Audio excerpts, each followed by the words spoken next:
श्रीमद्भागवत महापुराण एकादश स्कंध अध्याय 7 अवधूतोपाख्यान। पृथ्वी से लेकर कबूतर तक 8 गुरुओं की कथा। भगवान श्री कृष्ण ने कहा, महाभाग्यवान उद्धव, तुमने मुझसे जो कुछ कहा है मैं वही करना चाहता हूँ। ब्रह्मा, शंकर और इंद्रादि लोकपाल भी अब यही चाहते हैं कि मैं उनके लोकों में होकर अपने धाम को चला जाऊं। पृथ्वी पर देवताओं का जितना काम करना था उसे मैं पूरा कर चुका। इसी काम के लिए ब्रह्मा जी की प्रार्थना से मैं बलराम जी के साथ अवतीर्ण हुआ था। अब यह यदुवंश जो ब्राह्मणों के शाप से भस्म हो चुका है, पारस्परिक फूट और युद्ध से नष्ट हो जाएगा। आज के 7वें दिन समुद्र इस पूरी द्वारका को डुबो देगा। प्यारे उद्धव, जिस क्षण मैं मर्त्यलोक का परित्याग कर दूंगा उसी क्षण इसके सारे मंगल नष्ट हो जाएंगे और थोड़े ही दिनों में पृथ्वी पर कलियुग का बोलबाला हो जाएगा। जब मैं इस पृथ्वी का त्याग कर दूं तब तुम इस पर मत रहना, क्योंकि साधु उद्धव, कलियुग में अधिकांश लोगों की रुचि अधर्म में ही होगी। अब तुम अपने आत्मीय स्वजन और बंधु बांधवों का स्नेह संबंध छोड़ दो और अनन्य प्रेम से मुझ में अपना मन लगाकर समदृष्टि से पृथ्वी में स्वच्छंद विचरण करो। इस जगत में जो कुछ मन से सोचा जाता है, वाणी से कहा जाता है, नेत्रों से देखा जाता है और श्रवण आदि इंद्रियों से अनुभव किया जाता है, वह सब नाशवान है, सपने की तरह मन का विलास है, इसलिए माया मात्र है, मिथ्या है, ऐसा समझ लो। जिस पुरुष का मन अशांत है, असंयत है, उसी को पागल की तरह अनेकों वस्तुएं मालूम पड़ती हैं। वास्तव में यह चित्त का भ्रम ही है। नानात्व का भ्रम हो जाने पर ही यह गुण है और यह दोष। इस प्रकार की कल्पना करनी पड़ती है। जिसकी बुद्धि में गुण और दोष का भेद बैठ गया है, निर्मूल हो गया है, उसी के लिए कर्म एक, अकर्म दो और विकर्म रूप भेद का प्रतिपादन हुआ है। इसलिए उद्धव, तुम पहले अपनी समस्त इंद्रियों को अपने वश में कर लो, उनकी बागडोर अपने हाथ में ले लो और केवल इंद्रियों को ही नहीं, चित्त की समस्त वृत्तियों को भी रोक लो और फिर ऐसा अनुभव करो कि यह सारा आत्मा मुझ सर्वात्मा इंद्रियातीत ब्रह्म से एक है, अभिन्न है। जब वेदों के मुख्य तात्पर्य निश्चय रूप ज्ञान और अनुभव रूप विज्ञान से भलीभांति संपन्न होकर तुम अपने आत्मा के अनुभव में ही आनंदमग्न रहोगे और संपूर्ण देवता आदि शरीरधारियों के आत्मा हो जाओगे।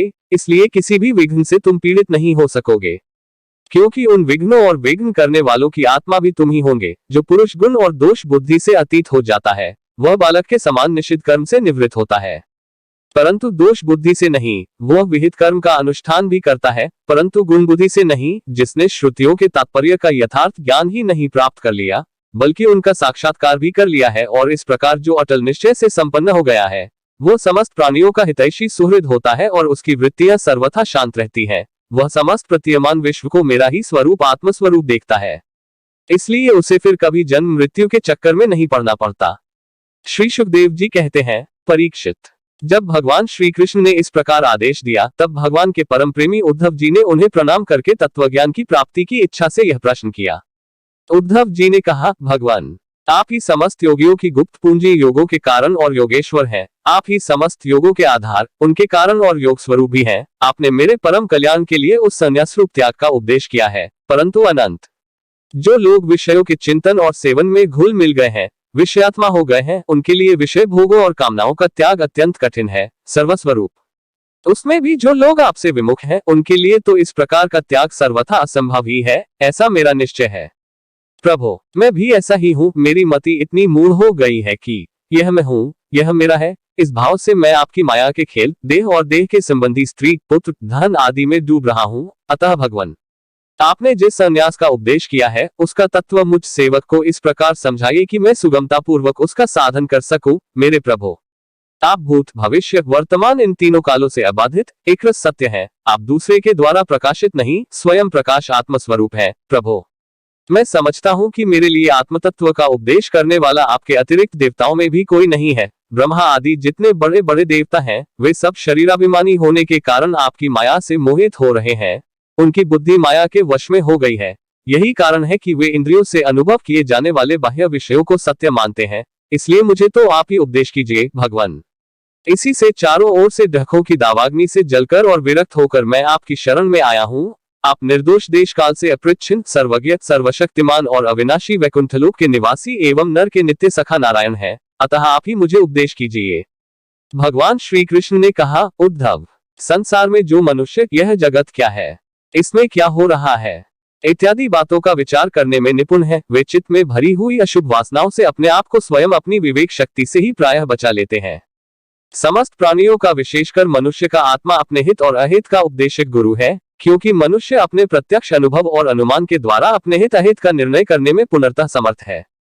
सांख्य योग विशारद धीर पुरुष इस मनुष्य योनि में इंद्रिय शक्ति, मनःशक्ति आदि के आश्रयभूत मुझ आत्म तत्व को पुनर्तः प्रकट रूप से साक्षात्कार कर लेते हैं। मैंने 1 पैर वाले, 2 पैर वाले, 3 पैर वाले, 4 पैर वाले, 4 से अधिक पैर वाले और बिना पैर के इत्यादि अनेक प्रकार के शरीरों का निर्माण किया है। उनमें मुझे सबसे अधिक प्रिय मनुष्य का ही शरीर है। इस मनुष्य शरीर में एकाग्रचित तीक्ष्ण बुद्धि, पुरुष बुद्धि आदि ग्रहण किए जाने वाले हेतुओं से, जिनसे कि अनुमान भी होता है, अनुमान से अग्राह्य अर्थात अहंकार आदि विषयों से भिन्न मुझ सर्वप्रवर्तक ईश्वर का साक्षात अनुभव करते हैं। इस विषय में महात्मा लोग एक प्राचीन इतिहास कहा करते हैं। वह इतिहास परम तेजस्वी अवधूत दत्तात्रेय और राजा यदु के संवाद के रूप में है। एक बार धर्म के मर्मज्ञ राजा यदु ने देखा कि एक त्रिकालदर्शी तरुण अवधूत ब्राह्मण निर्भय विचर रहे हैं। तब उन्होंने उनसे यह प्रश्न किया। राजा यदु ने पूछा, ब्राह्मण, आप कर्म तो करते नहीं, फिर आपको यह अत्यंत निपुण बुद्धि कहां से प्राप्त हुई, जिसका आश्रय लेकर आप परम विद्वान होने पर भी बालक के समान संसार में विचरते रहते हैं? ऐसा देखा जाता है कि मनुष्य आयु, यश अथवा सौंदर्य, संपत्ति आदि की अभिलाषा लेकर ही धर्म, अर्थ, काम अथवा तत्व जिज्ञासा में प्रवृत्त होते हैं। अकारण कहीं किसी की प्रवृत्ति नहीं देखी जाती। मैं देखा रहा हूं कि आप कर्म करने में समर्थ, विद्वान और निपुण हैं। आपका भाग्य और सौंदर्य भी प्रशंसनीय है। आपकी वाणी से तो मानो अमृत टपक रहा है, फिर भी आप जड़, उन्मत्त अथवा पिशाच के समान रहते हैं। न तो कुछ करते हैं और न चाहते ही हैं। संसार के अधिकांश लोग काम और लोभ के दावानल से जल रहे हैं, परंतु आपको देखकर ऐसा मालूम होता है कि आप मुक्त हैं। आप तक उसकी आंच भी नहीं पहुंच पाती। ठीक वैसे ही जैसे कोई हाथी वन में दावाग्नि लगने पर उससे छूटकर गंगाजल में खड़ा हो। ब्राह्मण, आप पुत्र, स्त्री, धन आदि संसार के स्पर्श से भी रहित हैं। आप सदा सर्वदा अपने केवल स्वरूप में ही स्थित रहते हैं। हम आपसे यह पूछना चाहते हैं कि आपको अपने आत्मा में ही ऐसे अनिर्वचनीय आनंद का अनुभव कैसे होता है? आप कृपा करके अवश्य बतलाइए। भगवान श्री कृष्ण ने कहा, उद्धव, हमारे पूर्वज महाराज यदु की बुद्धि शुद्ध थी और उनके हृदय में ब्राह्मण भक्ति थी। उन्होंने परम भाग्यवान दत्तात्रेय जी का अत्यंत सत्कार करके यह प्रश्न पूछा और बड़े विनम्र भाव से सिर झुकाकर वे उनके सामने खड़े हो गए। अब दत्तात्रेय जी ने कहा, ब्रह्मवेता दत्तात्रेय जी ने कहा, राजन, मैंने अपनी बुद्धि से बहुत से गुरुओं का आश्रय लिया है। उनसे शिक्षा ग्रहण करके मैं इस जगत में मुक्त भाव से स्वच्छंद विचरता हूँ। तुम उन गुरुओं के नाम और उनसे ग्रहण की हुई शिक्षा सुनो। मेरे गुरुओं के नाम है पृथ्वी, वायु, आकाश, जल, अग्नि, चंद्रमा, सूर्य, कबूतर, अजगर, समुद्र, पतंग, भौरा या मधुमक्खी, हाथी, शहद निकालने वाला, हरिण, मछली, पिंगला, वेश्या, कुर पक्षी, बालक, कुंवारी कन्या, बाण बनाने वाला, सर्प, मकड़ी और भरिंगी कीट। मैंने इन 24 गुरुओं का आश्रय लिया है और इन्हीं के आचरण से इस लोक में अपने लिए शिक्षा ग्रहण की है। वीरवर यातिनंदन, मैंने जिससे जिस प्रकार जो कुछ सीखा है, वो सब ज्यों का त्यों तुमसे कहता हूँ। सुनो, मैंने पृथ्वी से उसके धैर्य की, क्षमा की शिक्षा ली है। लोग पृथ्वी पर कितना आघात और क्या क्या उत्पात नहीं करते, परंतु वह न तो किसी से बदला लेती है और न रोती चिल्लाती है। संसार के सभी प्राणी अपने अपने प्रारब्ध के अनुसार चेष्टा कर रहे हैं। वे समय समय पर भिन्न भिन्न प्रकार से जान या अनजान में आक्रमण कर बैठते हैं। धीर पुरुष को चाहिए कि उनकी विवशता समझे, न तो अपना धीरज खोवे और न क्रोध करे, अपने मार्ग पर ज्यों का त्यों चलता रहे। पृथ्वी के ही विकार, पर्वत और वृक्ष से मैंने यह शिक्षा ग्रहण की है कि जैसे उनकी सारी चेष्टाएं सदा सर्वदा दूसरों के हित के लिए ही होती हैं, बल्कि यूं कहना चाहिए कि उनका जन्म ही एकमात्र दूसरों का हित करने के लिए ही हुआ है। साधु पुरुष को चाहिए कि उनकी शिष्यता स्वीकार करके उनसे परोपकार की शिक्षा ग्रहण करे। मैंने शरीर के भीतर रहने वाले वायु, प्राणवायु से यह शिक्षा ग्रहण की है कि जैसे वह आहार मात्र की इच्छा रखता है और उसकी प्राप्ति से ही संतुष्ट हो जाता है, वैसे ही साधक को भी चाहिए कि जितने से जीवन निर्वाह हो जाए उतना भोजन कर ले। इंद्रियों को तृप्त करने के लिए बहुत से विषय न चाहे, संक्षेप में उतने ही विषयों का उपयोग करना चाहिए जिनसे बुद्धि विकृत न हो, मन चंचल न हो और वाणी व्यर्थ की बातों में न लग जाए। शरीर के बाहर रहने वाले वायु से मैंने यह सीखा है कि जैसे वायु को अनेक स्थानों में जाना पड़ता है, परंतु वह कहीं भी आसक्त नहीं होता, किसी का भी गुण दोष नहीं अपनाता, वैसे ही साधक पुरुष भी आवश्यकता होने पर विभिन्न प्रकार के धर्म और स्वभाव वाले विषयों में जाए, परंतु अपने लक्ष्य पर स्थिर रहे, किसी के गुण या दोष की ओर झुक न जाए, किसी से आसक्ति या द्वेष न कर बैठे। गंध वायु का गुण नहीं, पृथ्वी का गुण है, परंतु वायु को गंध का वहन करना पड़ता है। ऐसा करने पर भी वायु शुद्ध ही रहता है, गंध से उसका संपर्क नहीं होता। वैसे ही साधन का जब तक इस पार्थिव शरीर से संबंध है, तब तक उसे इसकी व्याधि, पीड़ा और भूख प्यास आदि का भी वहन करना पड़ता है, परंतु अपने को शरीर नहीं, आत्मा के रूप में देखने वाला साधक शरीर और उसके गुणों का आश्रय होने पर भी उनसे सर्वथा निर्लिप्त रहता है। जितने भी घट मठ आदि पदार्थ हैं, वे चाहे चल हो या अचल, उनके कारण भिन्न भिन्न प्रतीत होने पर भी वास्तव में आकाश एक और अपरिच्छिन्न अखंड की है। वैसे ही चर अचर जितने भी सूक्ष्म स्थूल शरीर हैं, उनमें आत्मरूप से सर्वत्र स्थित होने के कारण ब्रह्म सभी में है। साधक को चाहिए कि सूत के मणियों में व्याप्त सूत के समान आत्मा को अखंड और असीम रूप से देखे। वह इतना विस्तृत है कि उसकी तुलना कुछ कुछ आकाश से ही की जा सकती है। इसलिए साधक को आत्मा की आकाश रूपता की भावना करनी चाहिए। आग लगती है, पानी बरसता है, अन्न आदि पैदा होते और नष्ट होते हैं, वायु की प्रेरणा से बादल आदि आते और चले जाते हैं। यह सब होने पर भी आकाश अछूता रहता है। आकाश की दृष्टि से यह सब कुछ है ही नहीं। इसी प्रकार भूत, वर्तमान और भविष्य के चक्कर में जाने किन किन नाम रूपों की सृष्टि और प्रलय होते हैं, परंतु आत्मा के साथ उनका कोई संस्पर्श नहीं है। जिस प्रकार जल स्वभाव से ही स्वच्छ, चिकना, मधुर और पवित्र करने वाला होता है तथा गंगा आदि तीर्थों के दर्शन, स्पर्श और नामोच्चारण से भी लोग पवित्र हो जाते हैं, वैसे ही साधक को भी स्वभाव से शुद्ध, स्निग्ध, मधुरभाषी और लोक पावन होना चाहिए। जल से शिक्षा ग्रहण करने वाला अपने दर्शन, स्पर्श और नामोच्चारण से लोगों को पवित्र कर देता है। मैंने अग्नि से यह शिक्षा ली है कि जैसे वह तेजस्वी और ज्योतिर्मय होती है, जैसे उसे कोई अपने तेज से दबा नहीं सकता, जैसे उसके पास संग्रह परिग्रह के लिए कोई पात्र नहीं, सब कुछ अपने पेट में रख लेती है, और जैसे सब कुछ खा पी लेने पर भी विभिन्न वस्तुओं के दोषों से वह लिप्त नहीं होती, वैसे ही साधक भी परम तेजस्वी, तपस्या से देदीप्यमान, इंद्रियों से अप्राभूत, भोजन मात्र का संग्रही और यथायोग्य सभी विषयों का उपभोग करता हुआ भी अपने मन और इंद्रियों को वश में रखे, किसी का दोष अपने में न आने दे। जैसे अग्नि कहीं लकड़ी आदि में अप्रकट रहती है और कहीं प्रकट, वैसे ही साधक भी कहीं गुप्त रहे और कहीं प्रकट हो जाए, वह कहीं कहीं ऐसे रूप में भी प्रकट हो जाता है जिससे कल्याणकामी पुरुष उसकी उपासना कर सके। वह अग्नि के समान ही भिक्षारूप हवन करने वालों के अतीत और भावी अशुभ को भस्म कर देता है तथा सर्वत्र अन्न ग्रहण करता है। साधक पुरुष को इसका विचार करना चाहिए कि जैसे अग्नि लंबी चौड़ी, टेढ़ी सीधी लकड़ियों में रहकर उनके समान ही सीधी, टेढ़ी या लंबी चौड़ी दिखाई पड़ती है, वास्तव में वह वैसी है नहीं। वैसे ही सर्वव्यापक आत्मा भी अपनी माया से रचे हुए कार्य कारण रूप जगत में व्याप्त होने के कारण उन वस्तुओं के नाम रूप से कोई संबंध न होने पर भी उनके रूप में प्रतीत होने लगता है। मैंने चंद्रमा से यह शिक्षा ग्रहण की है कि यद्यपि जिसकी गति नहीं जानी जा सकती, उस काल के प्रभाव से चंद्रमा की कलाएं घटती बढ़ती रहती हैं, तथापि चंद्रमा ही है, वह न घटता है और न बढ़ता ही है। वैसे ही जन्म से लेकर मृत्यु पर्यंत जितनी भी अवस्थाएं हैं, सब शरीर की हैं, आत्मा से उनका कोई भी संबंध नहीं है। जैसे आग की लपट अथवा दीपक की लौ क्षण क्षण में उत्पन्न और नष्ट होती रहती है, उनका यह क्रम निरंतर चलता रहता है, परंतु दिख नहीं पड़ता। वैसे ही जल प्रवाह के समान वेगवान काल के द्वारा क्षण क्षण में प्राणियों के शरीर की उत्पत्ति और विनाश होता रहता है, परंतु अज्ञानवश वह दिखाई नहीं पड़ता। मैंने सूर्य से यह शिक्षा ग्रहण की है कि जैसे वे अपनी किरणों से पृथ्वी का जल खींचते और समय पर उसे बरसा देते हैं, वैसे ही योगी पुरुष इंद्रियों के द्वारा समय पर विषयों का ग्रहण करता है और समय आने पर उनका त्याग, उनका दान भी कर देता है। किसी भी समय उसे इंद्रिय के किसी भी विषय में आसक्ति नहीं होती। स्थूल बुद्धि पुरुषों को जल के विभिन्न पात्रों में प्रतिबिंबित हुआ सूर्य उन्हीं में प्रविष्ट सा होकर भिन्न भिन्न दिखाई पड़ता है, परंतु इससे स्वरूपतः सूर्य अनेक नहीं हो जाता। वैसे ही चल अचल उपाधियों के भेद से ऐसा जान पड़ता है कि प्रत्येक व्यक्ति में आत्मा अलग अलग है, परंतु जिनको ऐसा मालूम होता है उनकी बुद्धि मोटी है। असल बात तो यह है कि आत्मा सूर्य के समान एक ही है, स्वरूपतः उनमें कोई भेद नहीं है।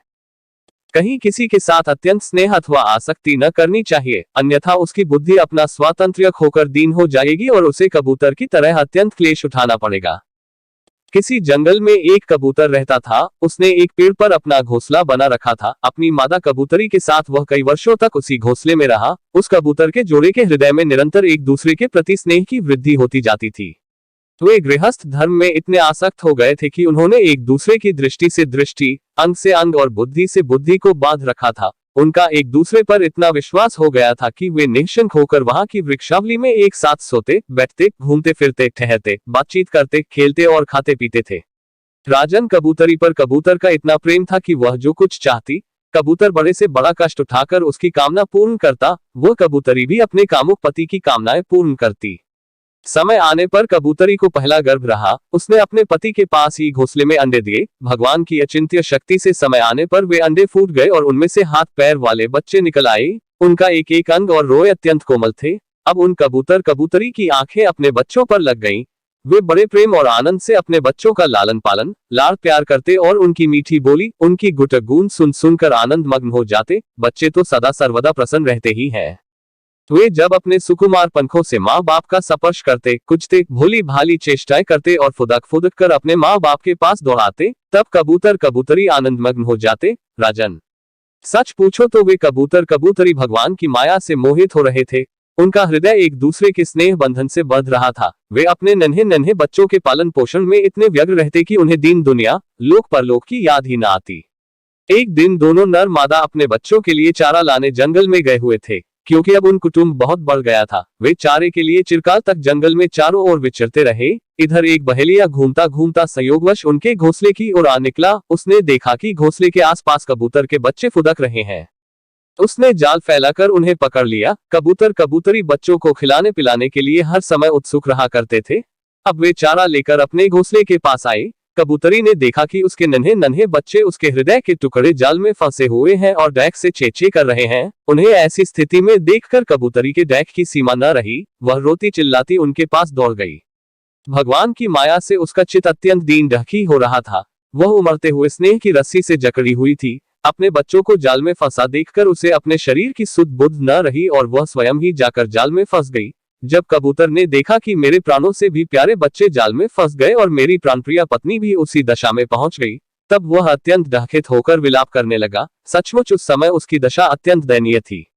मैं अभागा हूँ, दुर्मति हूँ, हाय हाय, मेरा तो सत्यानाश हो गया। देखो देखो, न मुझे अभी तृप्ति हुई और न मेरी आशाएं ही पूरी हुई। तब तक मेरा धर्म, अर्थ और काम का मूल यह गृहस्थाश्रम ही नष्ट हो गया। हाय, मेरी प्राण प्यारी मुझे ही अपना इष्टदेव समझती थी, मेरी एक एक बात मानती थी, मेरे इशारे पर नाचती थी, सब तरह से मेरे योग्य थी। आज वह मुझे सूने घर में छोड़कर हमारे सीधे सादे निश्चल बच्चों के साथ स्वर्ग सिधार रही है। मेरे बच्चे मर गए, मेरी पत्नी जाती रही है, मेरा अब संसार में क्या काम है।